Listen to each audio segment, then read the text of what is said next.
وبركاته كلتي وعنا وناكسن إذا لحنتي بملك استوديو كتان كسود وهذا الصومالي تي في وستة وسيدن كجاي منايا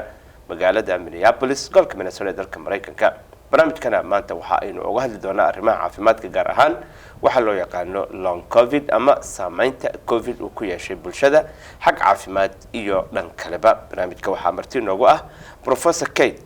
oo ah agaasimaha ama maamulaha hay'adda Kate Foundation horena u soo ahaa hormuudka ama deynka jaamacadda Cumud ee qaybta Public Health ama caafimaadka guud professor ku soo dhawa marka hore barnaamijka cabdirsaaqaad baad u mahadsan tahay adiga iyo bahda Somali TV su'aasha ugu horeysa covid markii ugu horeysa ummadda wuxuu uga tagay saameyn fara badan dad badan ayaa la dhintay dad badan ayaa la xanuunsaday oo ka soo kabtay marka ariga long covid muxuu yahay marka ugu horeysa ama saameynta covid af Soomaaliga loo yaqaan cabdirsaaqaad baad u mahadsan tahay waa su'aal aad iyo aad u qiimo badan waana su'aal hadda inta badan la isweydiiyo waxaynu ognahay covid-ku inuu ahaa xanuun bulshada oo dhan saameeyay adduunyada aad ugu baahay oo kala qoqobay adduunyadii oo dhan laba raadna yeeshay dhinacii mujtamacana raad xoog la ku yeeshay dhinacii dhaqaalahana raad la xaadle ku yeeshay oo ilaa imika labada arrimoodba ay taagan yihiin covid-ku waxa uu keenay in dad badan dhintaan dad badanna intuu ku dhacay inay ka bogsadaan laakiin ku reebay raad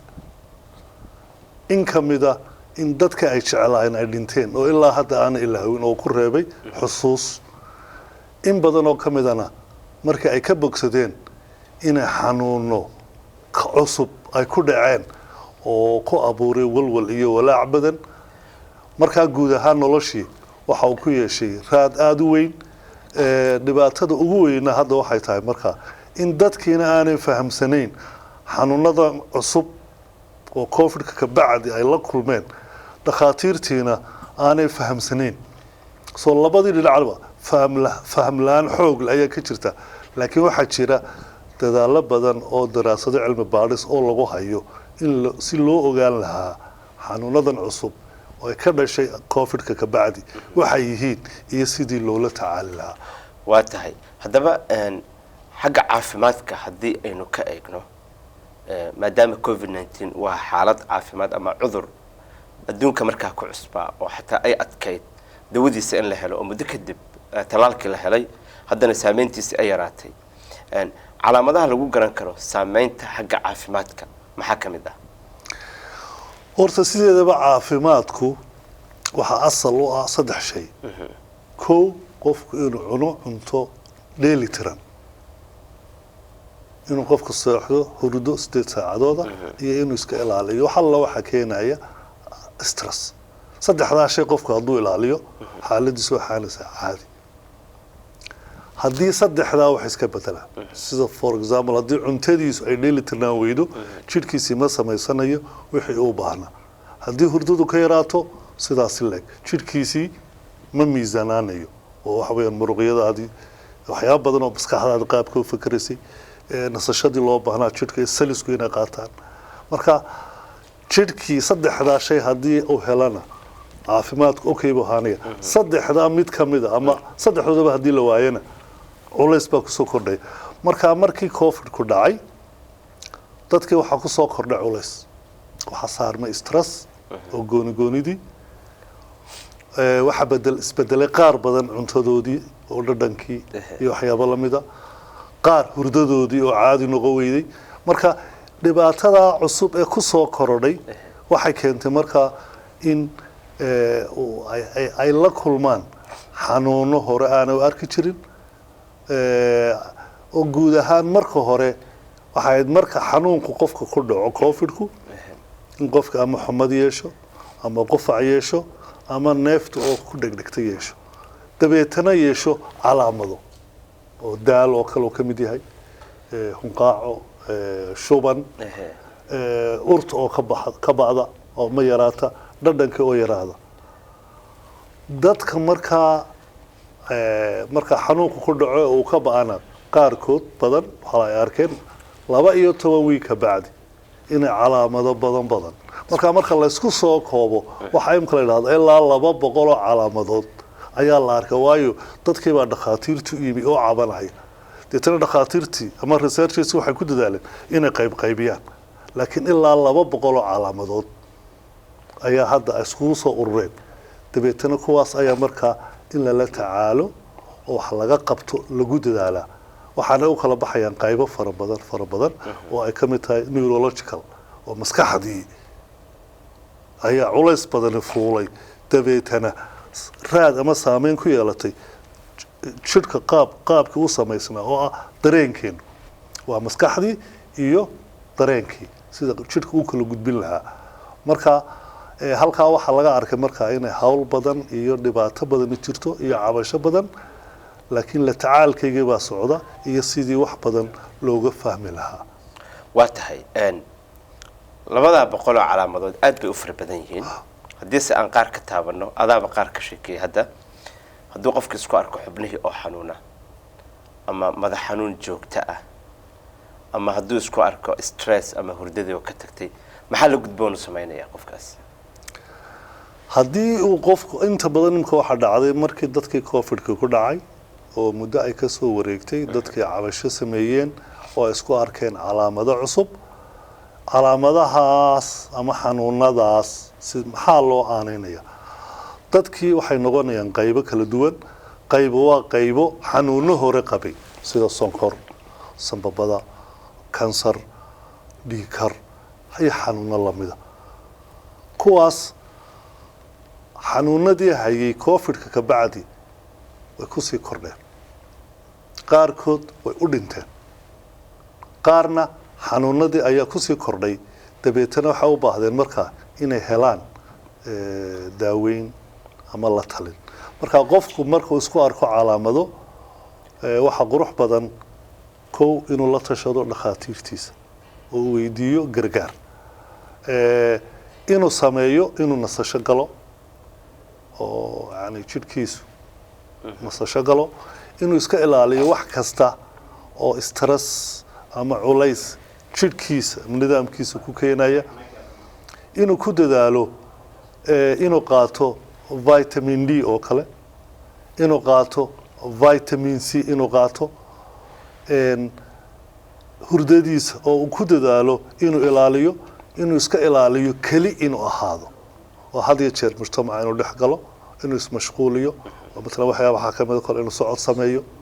waxyaabaha ka daweynaya xagga maskaxdiisa oo culayska ka yaraanaya inuu akhriskiisa badiyo wax akhriyo inuu ismashquuliyo marka inuu la yimaado dadaalo badan oo marka ehelkiisii qaraabadii asxaabtiisii inuu ku xidhnaado oo aanu marna go'do noqon waa tahay qaybtaasi waa stresska ama waxyaabaha walwalka keenaya qofka sidii uu ku maamuli lahaa si uu xanuunka covid-19 saameyntiisa uu isaga yareeyo waxaa laga yaabaa saameyno kale oo xagga bulshada ah inuu kaga tago sida dadka qaar oo shaqadii waaya waxbarashada caruurta bal kuwaasna see loo maaraynaya oo guud ahaan yani markii covid ku dhacay laba qaybood wuxuu raad ku yeeshay dhaqankii dadka oo xaggii mujtamaca qof walba guri iyo xidhxidhnaan dhinaca kalena wuxuu raad ku yeeshay dhaqaalihii waxa dhacday dhaqaalaha yaraaday iyo shaqo la'aantaas dad badan oo markaa dakhligoogu yaraa oo maalin goosatii inay aad shaqooyin badan u heleen dabeetana kooxdaas dhaqaalaha yari inay dhimashadu ku badatay covid-ku ku batay taasi markay dhacday dadkaas xanuunadaasi ku dhaceen noloshoodii wuxuu ku yeeshay markaa raad badan raadkaasina wuxuu keenay markaa in qaybihii bulshada marka loo eego waxbarashadii ardaydii inay ku xumaadeen oo in saaqidnimadii ama ardaydii dhacday afkent inay iskuulo badan bateen waayo qaabkii ardaydu u noolaayeen inay iskuul yimaadaan macallinku dhiirigeliyo ardaydii la da-dahayd la fasalka ahayd la kalaaska ahayd la kulmaan la sheekaysa dabeetana social isdhexgalkii badnaa inay ardaydii waayeen taasina waxay ku leeyatay maskaxdoodii raad qaarkood waxa batay suicide-ka qaarkood waxa batay mental health issues-ka ay la kulmayeen oo go'doonkii mana yaqaanaan qaab maadaama ay da'yar yihiin si ay arrinka u xalilaan waxay noqotay dhibaato dad badan waxaa ku dhacay shaqo la'aan oo dakhligoogii ayaa yaraaday deetana dhaqaalahoogii noloshoodii isbedesay taas waxaa ku keentay markaa istaraskoogii inuu kaco inay walwal iyo walaac badan la kulmaan in noloshoodii sida u noolaayeen ay aada hoos ugu dhacdo mujtamacii ama xaggii mujtamacana in la kala qoqobmay oo dadkii kala xidhmay oo dhaqankoogii isbedelay waxa aada uga cajaayib badan cabdirasaaqow markii lockdownka la sameeyey ee la kala xidhay bulshadii waxaa la wixii transportka badanaa waa istaagay ama kii brafidka ahaa ama kii guud taasi waxay keentay markaa hawadii inay nadiif noqotay oo la arko la yidhi hawadii haddayse nadiif u noqotay saantiiska waxay idhaahdeen sidan waaynu ku wadnaa xagga environmentka waayo bulshadii waxay heshay hawo nadiifa waxaana dhalinayay isticmaalkii fossil fuelska dadkii aqoon-yahanada ahaa ee environmentaliska ama ecologiska waxay dhahdeen calaamad wanaagsan baynu aragnay waa inaynu arrinkan joogtaynaa shirarka hadii jeer jimcadda cuqrumaa ka dhaxaysa ay ka qayb gasho oo sanadka mar laqado waxaa la dhiirigeliyay markaa hadda in lagu soo koobo heerkulka adduunyadu kordhaya 1.5 degree centigrade inaanu kor uga kicin marka laga soo bilaabo industrial revolutionki two in climate change kan waxyaabihii dhalinayay oo fossil fuelka ahaa 2050 in dhammaan la joojiyo si loo helo hawo nadiifa oo lagu bedelo technology ama qalab ku shaqeynaya cadceedda dabaysha iyo waxyaabaha la midka ah marka dhinacaana faa'iido aan la filayn ayaa la iskaga markhaati furay oo hadda adduunyada oo dhamiba ay u heelan tahay oo ay leedahay arrinkan halkaa ama sida u wadno insha allah aad baa u mahadsantahay professor Kate. Thank you Cabdirasaaq, thank you. intaasi waxaa ku dhan daawadayaal barnaamijkii koobnaa oo inooga hadlaynay saameynta long covid oo marti inoogu ahaa professor Kate oo ah agaasimaha iyo asaasaha Kate Foundation horena u soo ahaan jiray maamulaha ama horseedaha jaamacadda waxbarashada guud